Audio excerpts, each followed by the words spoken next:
Hello दोस्तों। जो इसमें अगला सवाल है उसको करेंगे। और अगला सवाल जो तुम्हारा रह गया था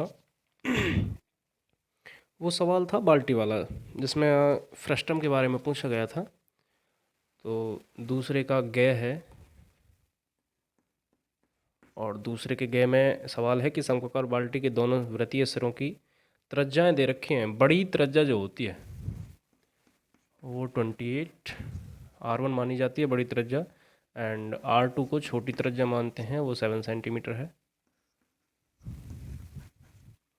बाद में दिया हुआ है कि यदि बाल्टी की ऊंचाई 45 सेंटीमीटर हो, यानी कि हाइट दे रखी है 45 सेंटीमीटर, तो बाल्टी की धारिता आपसे पूछ रहा है। कुछ बाल्टी ऐसी है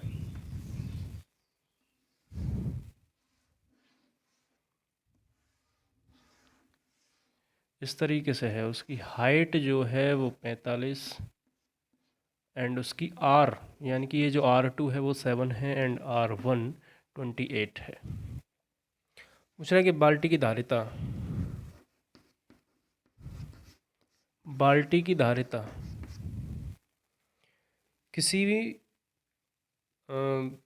बाल्टी हो या कोई ऐसा बर्तन हो जिसमें हवा भरी जा सके, हवा नाम दे दे कि हवा कितनी आएगी, या उसका आयतन तो खैर है ही है, उसको तो आप पहचान लेंगे। धारिता नाम दे दे, वो भी आयतन ही होता है। क्षमता नाम दे दे, वो भी आयतन ही होता है। इन सभी नामों में आपको आयतन ही निकालना है। तो बाल्टी का आयतन बराबर होगा, ये फ्रस्टम है, शंकु का छिन्नक है, तो छिन्नक वाला आयतन लगेगा। और इसका फॉर्मूला होगा 1/3 पाई H R1 square plus R2 square plus R1 into R2। तो 1/3 इंटू 22/7। इसमें पाई की वैल्यू नहीं दे रखी है, फिर वो तो H नहीं भी कटेगा तो भी कोई बात नहीं। 3.14 रख लेंगे, हमें कौन सा वो हो रहा है। 3.14 और गुणा में 45। R1 का स्क्वायर है यानी कि 28 का स्क्वायर, R2 का स्क्वायर 7 का स्क्वायर प्लस R1 R2 है यानी कि 28 मल्टीप्लाई 7। तो इसको आप डिवाइड करें क्या मल्टीप्लाई करें,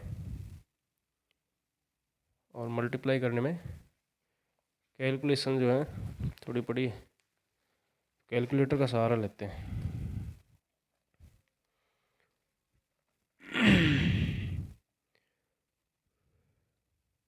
कैलकुलेटर, हाँ जी, इसमें मल्टीप्लाई है 3.14, 3.14 पॉइंट क्यों नहीं लग रहा है।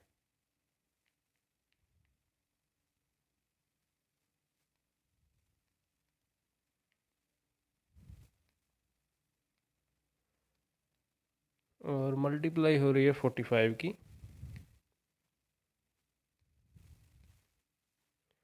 खैर छोड़ो, इसको तो रहने दो यूं ही, कैलकुलेटर नहीं काम कर रहा है उसका। चलो जी, देसी मल्टीप्लाई करते हैं। 5 4 जा 20, 5 1 जा 5 एंड 2 7, 5 3 जा 15, 4 4 जा 16 एंड 4 1 जा 4 और 1 5, 4 3 जा 12, 0 7 3 13, 7 6 13 एंड 5 5 10 और 1 11, ये 4 एंड ये 1। और इसमें पॉइंट यहाँ पर है तो 2 डिजिट पहले पॉइंट लगेगा। इसका है मल्टीप्लाई 1 4, ये अपॉन में 3 है, और मल्टीप्लाई में क्या आएगा वो देखते हैं। 28 का स्क्वायर कितना हो जाएगा, 28 का स्क्वायर 8 8 जा 64, 6 8 2 जा 16 और 16 32 और 6 कितने होंगे 38, 3 एंड 2 2 जा 4 और 3 7, 784 और 7 का स्क्वायर 49 प्लस 7 8 जा 56, 5 7 2 जा 14 और 5 1 19, 141.3 अपॉन 3। इन सभी को जोड़ें तो 6 और 9 ये 15, 15 और 4 हो जाएंगे 19। 1 9 4 13 और 8 कितने हो जाएंगे 21। 21 और 1 20। 2 1 और 8 7 8 हो गए। 8 और 2 10। इसकी भी गुणा कर लें।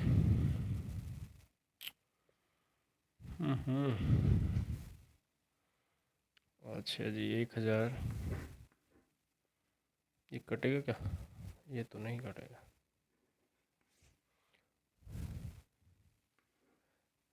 9 3 या 27, 9 27, 2 9 1 2 11 और 9 1 36 और 1 37, 3 9 1 9 और 3 पार है।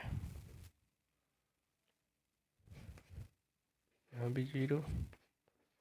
ओहो हो, ये भी सब 0 वाला जाएगा। एंड 1 0 0 1 3 या 3 1 4 एंड 1 0 7 1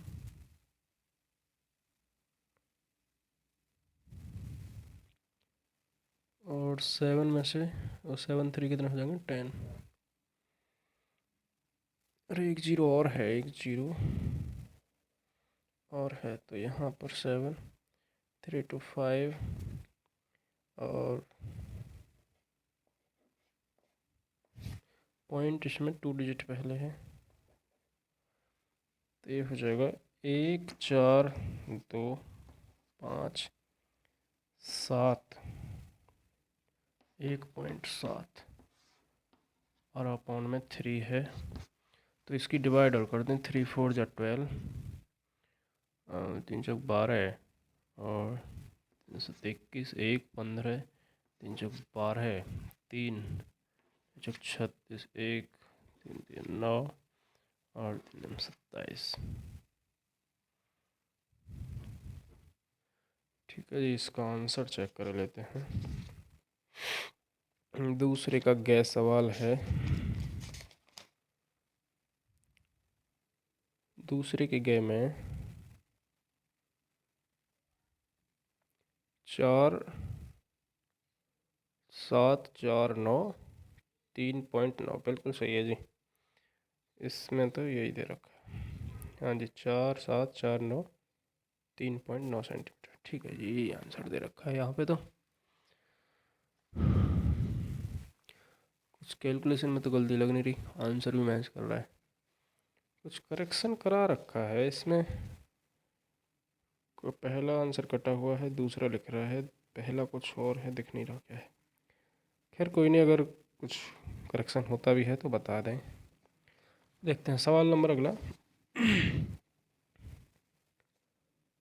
सवाल नंबर जो इसका घ है, घ में लिखा हुआ है कि बारंबार आवंटन का बहुलक वर्ग ज्ञात कीजिए। वर्ग ज्ञात कीजिए। ओह, वर्ग ही पूछ रहा है बस। 0 से 4 वर्ग निकालना कोई बहुत बड़ी बात नहीं है। तो आपसे ये पूछ रहा है कि बहुलक वर्ग ज्ञात कीजिए। बहुलक वर्ग आप निकाल सकते हैं। सबसे ज़्यादा बारंबारता देख लें। सबसे ज़्यादा बारंबारता जो है वो 17 है और वर्ग अंतराल 12 से 16 की होगी। तो इसका आंसर 12 से 16, यही वर्ग अंतराल है। और क्या है? बहुलक का वर्ग।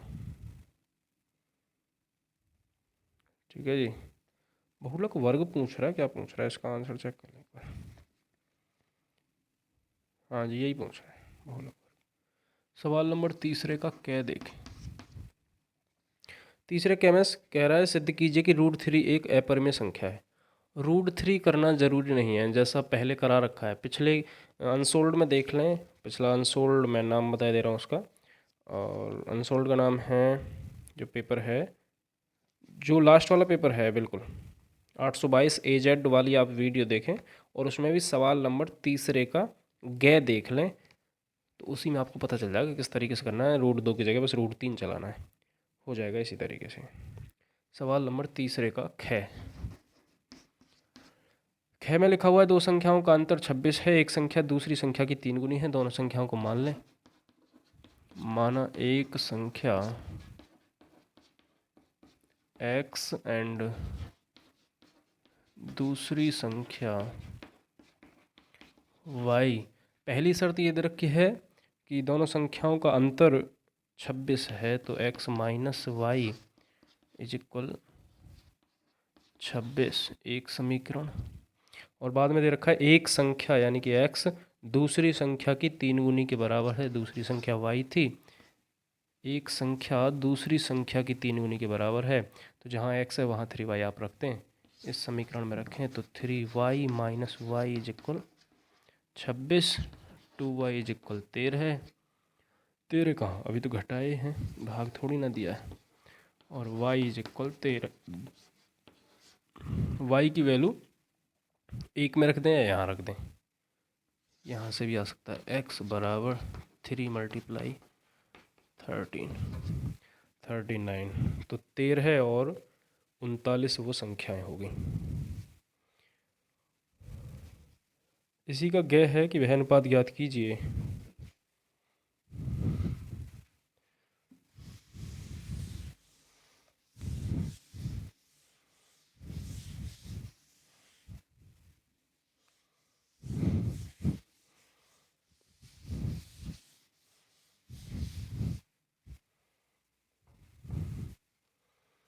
वह अनुपात ज्ञात कीजिए, तीसरे का ज्ञ सवाल है। उसमें लिखा हुआ है कि वह अनुपात ज्ञात कीजिए जिसमें p कोई पॉइंट दे रखा है -3, p, और बिंदु a दे रखा है कोई -5, -4, एंड b दे रखा है कोई point -2, -3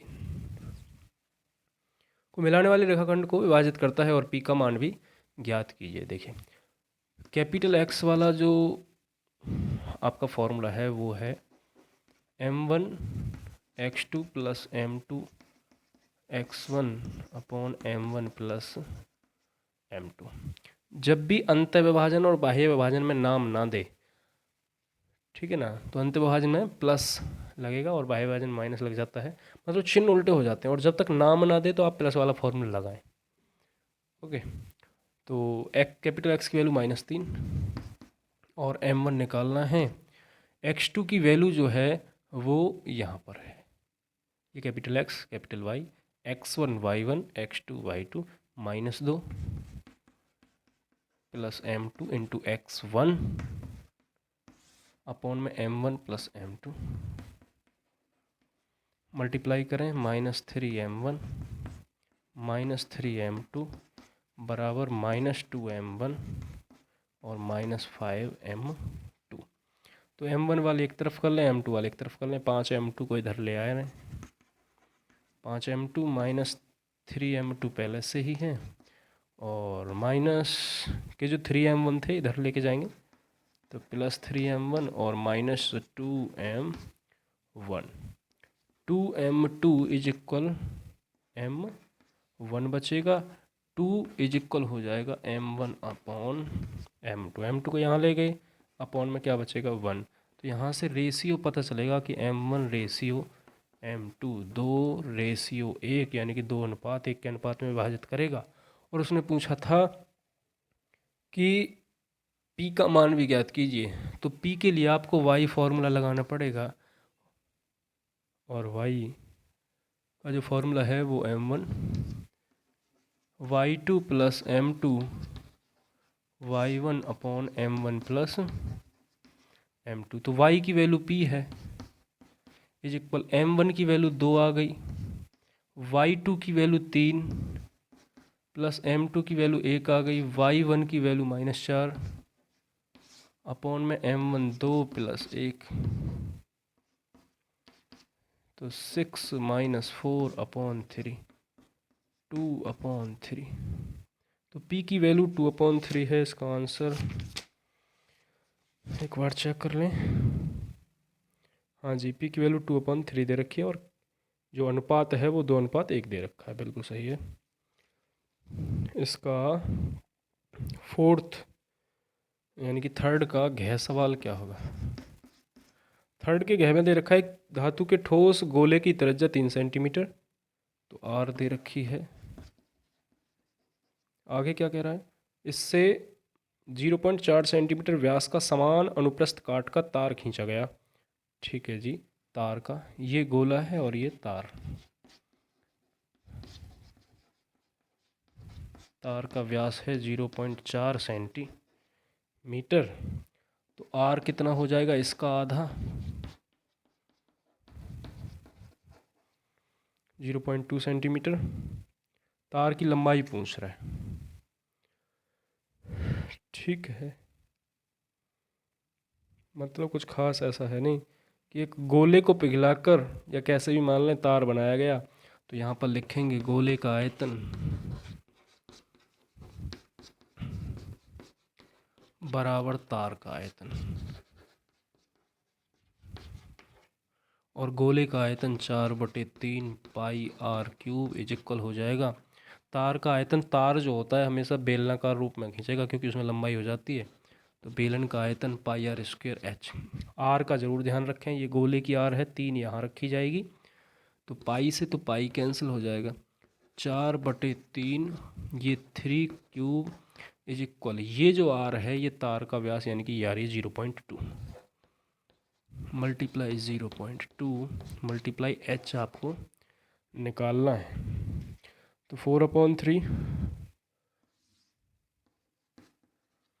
and multiply 27 is equal 0.2 और 0.2 की मल्टीप्लाई करेंगे तो ये आ जाएगा 0.04 मल्टीप्लाई एच, और इस 0.4 को यहाँ से पॉइंट हटा रहे हैं और अपॉन में 2 ज़ीरो बढ़ा रहे हैं क्योंकि पॉइंट के बाद 2 अंक थे, तो ये हो जाएगा केवल 4/100, और 4 से 4 कैंसिल आउट, 3 से इसको डिवाइड करेंगे 9, तो 9 में इस 100 की मल्टीप्लाई होने के बाद 900 इसका हाइट आ जाएगी, तो ये भी सेंटीमीटर में ही आएगा, 900 सेंटीमीटर।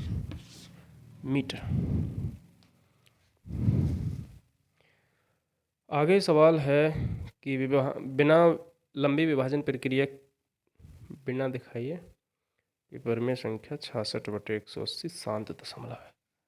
66/180 कौन से का है, फोर्थ का कैसा। 66/180 में आपको 180 के फैक्टर करने हैं, 2 9 18, 2 से इसको करेंगे 45 बार, 5 से इसको करेंगे 9 बार, और 3 3 जा एंड 3 बन जाए। भाज्य फैक्टर करने हैं, प्राइम फैक्टर, भाज्य मत कर देना कभी, यहाँ 9 से 9 बन जाए 9 कर दें। बस आपको लंबी विभाजन ना हो इसका एक तरीका यह है कि आपको हर के फैक्टर करने हैं, और हर के फैक्टर करने के बाद आपको ये चेक करना है जो फैक्टर हैं उनमें 2 है या 5 है या दोनों है। अगर 2 भी आ जाता है तो भी शांत होगा, ठीक है ना। तो यहाँ पर आप लिखेंगे 66/2 कितने बार है, 2 बार, तो 2 की पावर 2 एंड 5 एंड 3 की पावर 2। 2 और 5 के अलावा हमें और किसी से मतलब नहीं है, 2 आ गया तो शांत होगा, केवल 5 आ गया तो भी शांत होगा, एंड दोनों आ गए तो भी शांत होगा। तो यहाँ पर लिख देंगे अतः, इस तरीके से लिख देंगे अतः 66/180 यानी कि 66/180 शांत दशमलव है। एक तो ये दिखाना था, दूसरा इसी में पूछा गया कि 13/125 का दशमलव प्रसार भी,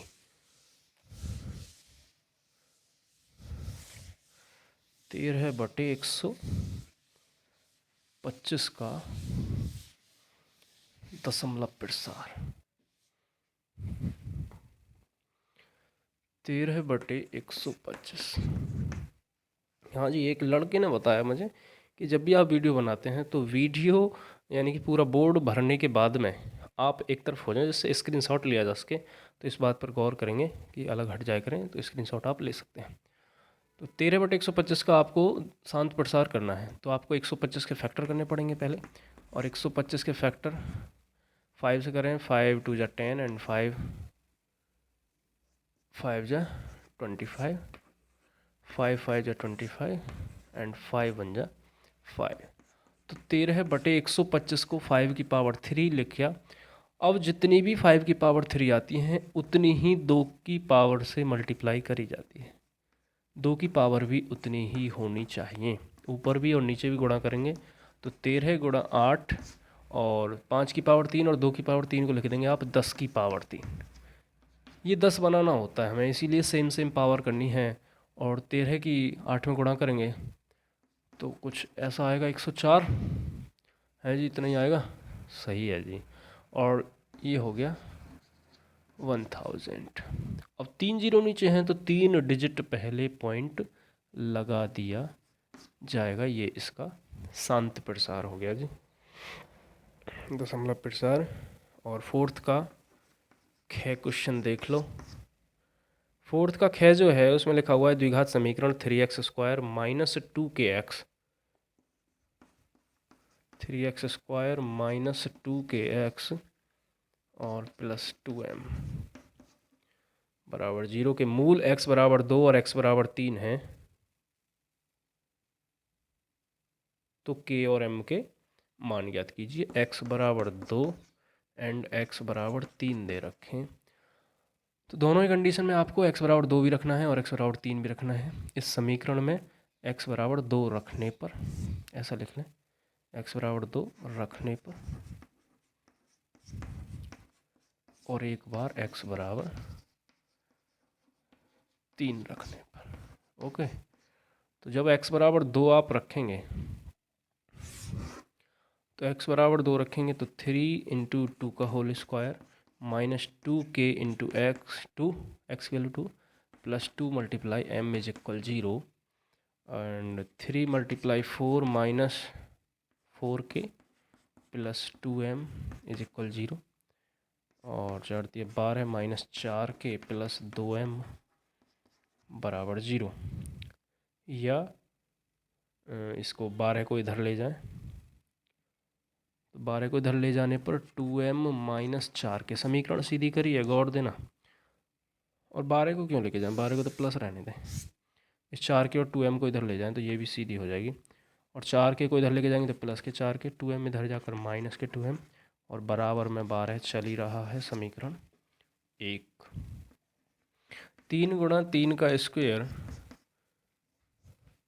minus 2 multiply k multiply and 3 plus 2 multiply m is equal 0। 3 multiply 3 का square 9 minus 6k plus 2m is equal 0 ना, तो ये 27 minus 6k plus 2m equal 0। ऐसे ही बिल्कुल दोबारा से इधर लेके जाएं तो 6k plus 2m minus is equal 27। समीकरण 2, समीकरण 1 और समीकरण 2 को सॉल्व करने के लिए देखो यहाँ पे माइनस 2m और यहाँ पर भी माइनस 2m, दोनों को जोड़ दो। जोड़ो क्या, एक जस्टिन पर घटाए जाते हैं, इसीलिए समीकरण 1 माइनस 2 तो 4m माइनस 2m बराबर 12 है एंड 6k m का है भाई, के है ये तो 6k माइनस 2m बराबर माइनस प्लस एंड माइनस, यहाँ पर माइनस 2k एंड यहाँ पर कितना हो जाएगा माइनस 27। ठीक है जी। और k बराबर हो जाएगा 15/2, माइनस से माइनस कैंसिल, k की वैल्यू 7.5। एक बार पहले इसका k का मान चेक कर लें, सही भी है या गलती आ रहा है। k का मान 15/2, m का मान 9 आएगा। तो k का मान जो आया 15/2, इसको कहीं पे भी रख सकते हैं, समीकरण 1 में या समीकरण 2 में। तो यहाँ पे लिखें k का मान समीकरण 1 में पुट कर दें। समीकरण 1 जो थी 4k यानी कि 4 मल्टीप्लाई 15/2 माइनस 2m बराबर 12 है। 2 से इसको डिवाइड कर लें तो 15 2 ज़ा 30 यानी कि 15 दूनी 30 माइनस 2m बराबर 12 है। 30 माइनस 12 बराबर 2m और ये कितने हो जाएंगे जी 18 बराबर 2m 2 से इसको डिवाइड कर दो 9 बार, तो 9 बराबर m। तो m की वैल्यू भी 9 आ गई। सवाल नंबर नेक्स्ट है चौथे का ग। चौथे के ग में कह रहा है यदि बिंदु ए कोई पॉइंट दे रखा है 2,3 एंड बी कोई पॉइंट दे रखा है 5, और सी कोई पॉइंट है 6, 7, तो के का मान ज्ञात कीजिए। अच्छा जी, वो कह रहा है इन बिंदु संरेख हैं। बिंदु संरेख कब हो सकते हैं? बिंदु संरेख तभी होंगे जब त्रिभुज का क्षेत्रफल 0 होगा, यानी कि 3 बिंदु एक ही रेखा में होंगे तो त्रिभुज बनेगा नहीं, और बनेगा नहीं तो उसका क्षेत्रफल भी 0 होगा। तो यहाँ पे लिखेंगे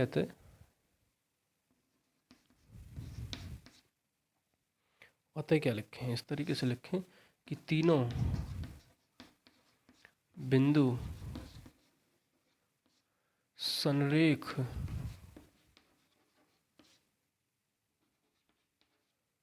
होंगे यदि त्रिभुज ABC का क्षेत्रफल 0 होगा। अब त्रिभुज का क्षेत्रफल आप 0 रख दें, तो त्रिभुज के क्षेत्रफल का formula 1/2x1 y2 minus y3 plus x2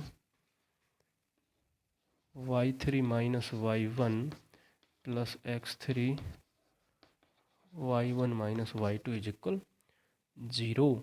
तो 1/2 की मल्टीप्लाई तो उधर जाके 0 में हो जाएगी, तो वो भी सब 0 हो जाता है। x1 की वैल्यू यहाँ से 2 रखें, y2 की वैल्यू k होगी, y3 की वैल्यू 7 होगी। देखिए पहले पॉइंट है x1 y1, x1 2 y1 3, यहाँ से x2 5 and y2 k and x3 6 और y3 7। x2 की वैल्यू वहाँ से लेंगे तो 5 एंड y3 की वैल्यू जब ली जाएगी तो 7 माइनस y1 की वैल्यू 3, x3 की वैल्यू 6, y1 की वैल्यू जो ली जाएगी वो 3 माइनस y2 की वैल्यू k इज इक्वल 0। तो 2 की गुणा करें, 2k माइनस 7 दूनी 14, 5 7 35 और माइनस 5 3 जा 15, 6 3 18 और minus 6k is equal 0। 6k minus के और 2k प्लस की तो माइनस 4k। अच्छा जी, और क्या क्या है प्लस का? 35 माइनस 15 करोगे तो 20, और 20 में से भी 14 जाएंगे तो 6, और 18 और 6 कितने हो जाएंगे बताइए? 18 6 24, तो 24 बराबर 4k एंड 4 6 24, तो k की वैल्यू आ गई 6। इसका आंसर चेक करो, चौथे का गै सवाल के बराबर 6। ठीक है जी, गह सवाल देखते हैं आगे। देखो जी, ले लो, स्क्रीनशॉट लेने की बात कर रहे थे आप, स्क्रीनशॉट ले सकते हैं। अगला सवाल देखो, उसमें कुछ सवाल आपका चतुर्थांश से संबंधित है। एक वृत्त का एक चतुर्थांश है। चतुर्थांश कैसा है? ये चित्र तो गलत सा लग रहा है।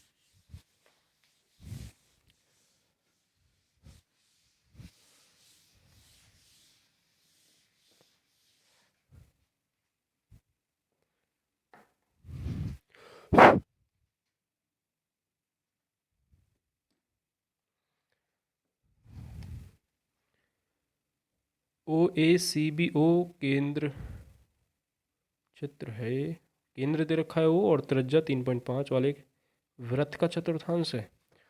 तो वृत्त का चतुर्थांश तो गलत बना हुआ है, चित्र वैसे भी इसमें करेक्शन करा रखा है, वैसे भी गलत है। जहाँ चतुर्थांश नाम आ जाए, चतुर्थांश तो बिल्कुल सीधा होता है जी। चित्र जो है, मैं इसका चित्र बनाए दे रहा हूँ। कुछ इस तरीके से होगा।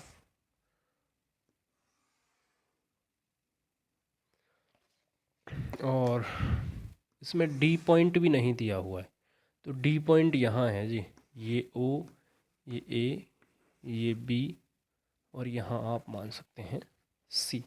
और जो सैडेड पोर्शन है वो सैडेड पोर्शन ये है। जो एरिया हमें निकालना है वो इसका निकालना है। तो इसका कैसे निकाल सकते हैं आप इसको मत सोचो कि अंदर कोई लाइन है, आपको बस ये सोचना है कि एक चतुर्थांश है। आप त्रिज्याखंड का फॉर्मूला लगाएंगे तब भी वही आएगा। आप चतुर्थांश की बात करें, देखिए एक ये है वृत्त, और इस वृत्त के 4 हिस्सा करूं तो 4 चतुर्थांश बनते हैं। वृत्त का एरिया क्या होगा, मैं छायांकित भाग का क्षेत्रफल निकाल रहा हूँ। पहले छायांकित से पहले कुछ चीज़ें हैं, जैसे ये 3.5 दे रखी है, अब ये OD 2 दे रखी है, ठीक है जी। तो छायांकित भाग का क्षेत्रफल,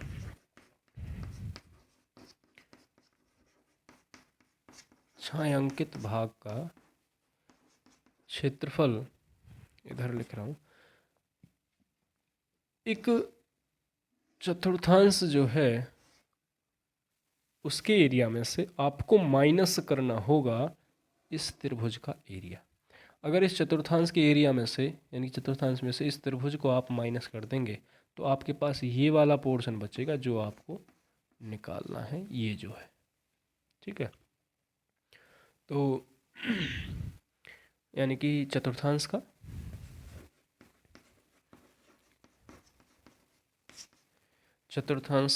क्षेत्रफल, इसमें से माइनस करना है त्रिभुज का क्षेत्रफल, और ये त्रिभुज भी जो है समकोण त्रिभुज है, त्रिभुज का क्षेत्रफल। और चतुर्थांश जो होगा, देखो वृत्त के 4 भाग कर दिए, वृत्त का फॉर्मूला होता है क्षेत्रफल का πr², और अपॉन में मैं 4 से डिवाइड कर दूं तो 1 चतुर्थांश का आ जाएगा। माइनस करना है इसमें से त्रिभुज, त्रिभुज है समकोण, तो 1/2 गुणा आधार गुणा ऊंचाई। पाई की वैल्यू आप क्या रखेंगे, देखिए 3.5 है तो 22/7 ही रखें। 1/4 पहले से ही चल रही है। आर की वैल्यू 3.5, ये जो आर है ना, इस आर को 3.5 की बजाय आप रख लें 35/10, ज़्यादा बेहतर होगा। तो 35/10 रखें इसको,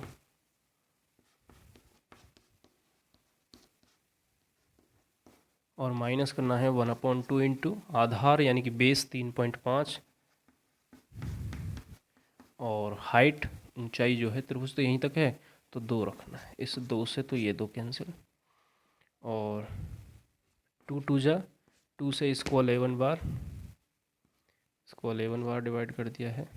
7 से इसको 5 बार डिवाइड करा है, और क्या बचेगा, तो मल्टीप्लाई करें। 11 × 5 × 35, तो 11 की मल्टीप्लाई 5 में, और फिर 35 अपॉन में 2, और मल्टीप्लाई 10 माइनस करना है, ये कितना बचा है जी, 35/10।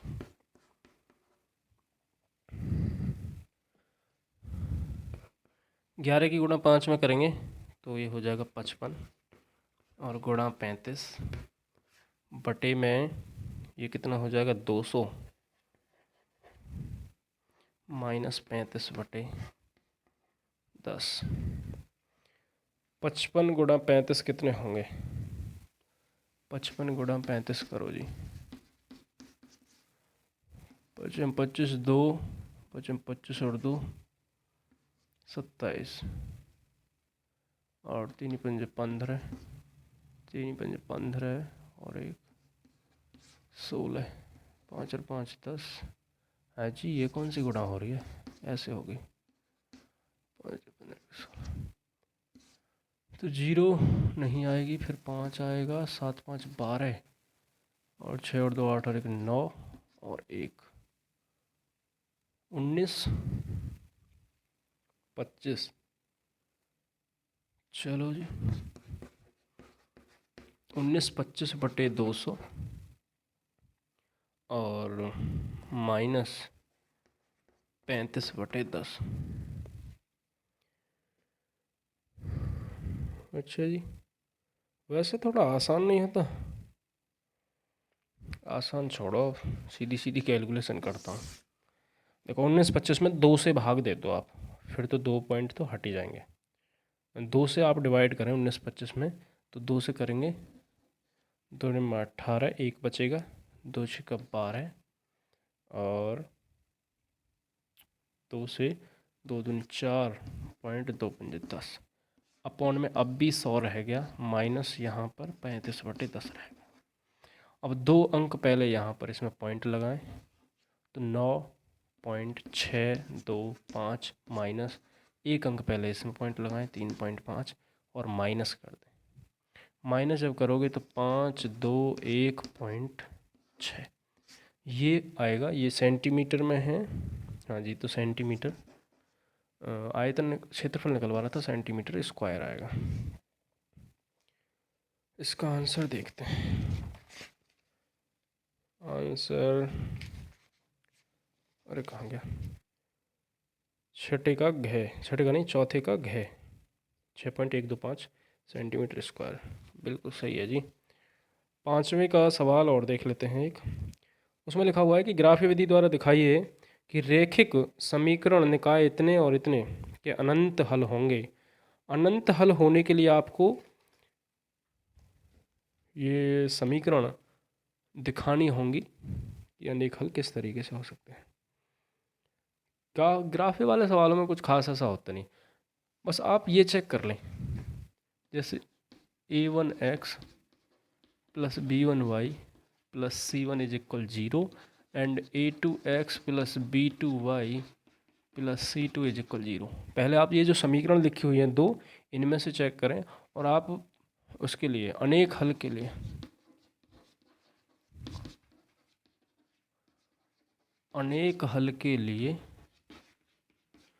एक कंडीशन आप ये चेक कर लें कि a1/a2 बराबर b1/b2 बराबर c1/c2 है या नहीं है। अगर ये इस तरीके से बराबर आ गए तो अनेक हल जरूर होंगे। तो ऐसा होना नहीं चाहिए, आप निकाल के देख सकते हैं। अगर ये कंडीशन सेटिस्फाई हो गई तो अनेक हल होंगे, उसमें आप दिखा सकते हैं कितनी भी। ठीक है ना, ग्राफ बनाना कोई बहुत बड़ी बात नहीं, ग्राफ आप बना सकते हैं। ग्राफ पिछली वीडियो में बना के दिखाया भी है मैंने।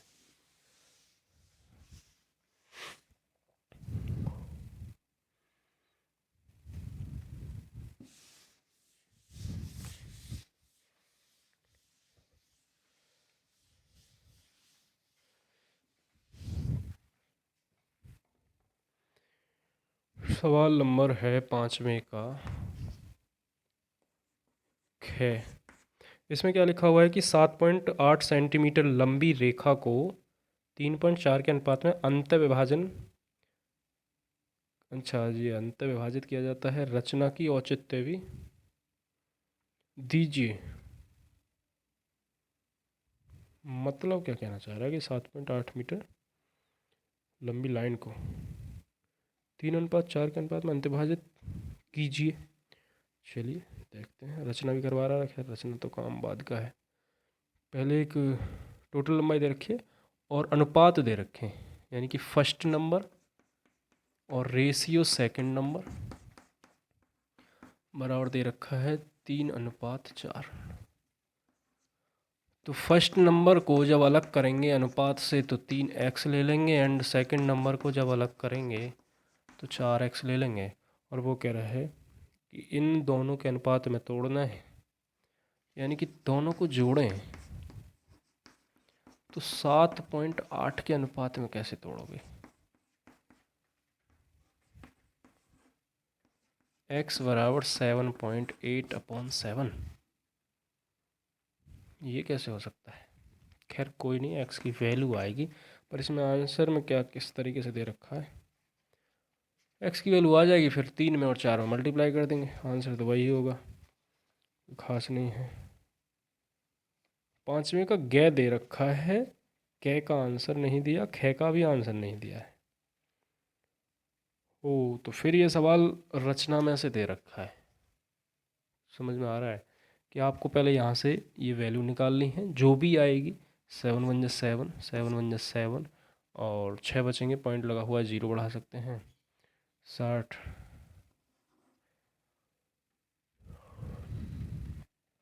लगभग इतना आएगा। तो ये मल्टीप्लाई करने के बाद चलो एक लाइन को फर्स्ट नंबर क्या आ जाएगा, 3x आ जाएगा। 3 मल्टीप्लाई 1.185 गुणा करेंगे, 3 ही पंजे 15, 3 8 24 और 1 25, 2 3 कम 3 2 5, पॉइंट 3 कम 3। पहली लाइन जो होगी, लाइन के चाप जो लगाना है आपको वो 3.55 सेंटीमीटर का लगाना है, और दूसरे वाला चाप जो लगाना है वो भी बताए दे रहे हैं। ये नाप कर नहीं करना था, तो इस तरीके से करोगे। 4 पंजे 20 और 8 चौक 32 और 2 34, 3 कुछ गलत लग गई भाई, हाँ एक और है, 4 एकम 4 और 3 7, 4 एकम 4। एक लाइन इतने पर इस तरीके से आप लाइन खींचेंगे, कितनी 7.8 मीटर की, ठीक है ना। हमें नहीं पता कि इसको कैसे 3:4 के अनुपात में बांटना है, तो आपको पहली लाइन कितनी खींचनी है, 3.55 भर लें, 5 ही भर लें 3.5 की, ठीक है ना। तो इस तरीके से यहाँ रख के कोई चाप लगा दें और एक दूसरी लाइन और भरें, ये 4.740 की, इस तरीके से करके चाप और लगा दें तो ये कट जाएगी। तो इस तरीके से इसका हो सकता है। और रचना जो काम हम इसमें लिख रहे हैं, मतलब कर रहे हैं, उसको ही लिखना पड़ेगा, वो रचना हो जाएगी। पाँचवें का गै सवाल है कि 2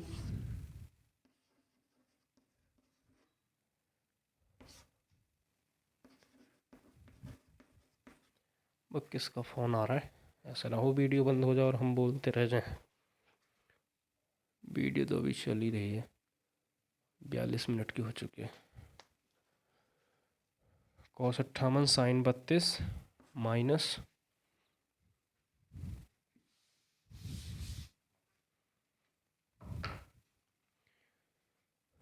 अच्छा जी, माइनस है √3 और cos 38 कोसेक 52 बटे में tan 15 and tan 60 and tan 75 को सरल कीजिए। ठीक है जी, 2 आगे इसमें लिखा हुआ है। देखो 58 और 32 जोड़ेंगे तो 90 बैठेगा, किसी एक को चेंज करना है। कॉस को चेंज करेंगे तो इस कॉस को लिखेंगे साइन 90 माइनस 58 और अपॉन में साइन 32 है माइनस √3 कॉस 38 को, कॉस 38 और कॉसेक 52 ये दोनों भी जुड़कर 90 आ रहे हैं, तो इनमें से भी किसी एक को चेंज करना है। यहाँ पर कॉस को लिख देंगे sine 90 minus 38 into cosec 52 upon में tan 15 और tan 75 में से किसी एक को चेंज करना है, क्योंकि ये जोड़कर 90 आ रहे हैं।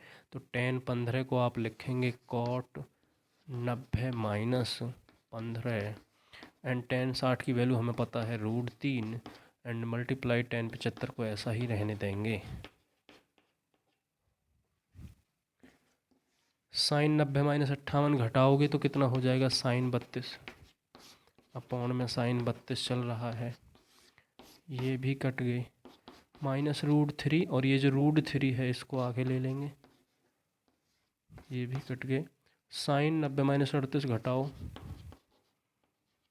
साइन 52, कोसेक 52 को लिखेंगे 1 upon sine 52 and cot 90 minus 15 को लिखेंगे कॉट 75 और √3 आगे आ गया था तो tan 75 को लिखेंगे कॉट 75। ये सभी कट चुके हैं। यहाँ 2 मल्टीप्लाई 1 माइनस यहाँ भी 1 बचा, इसीलिए 2 माइनस 1 बराबर 1 है जी। इसका आंसर 5 में का गए एक आ रहा है।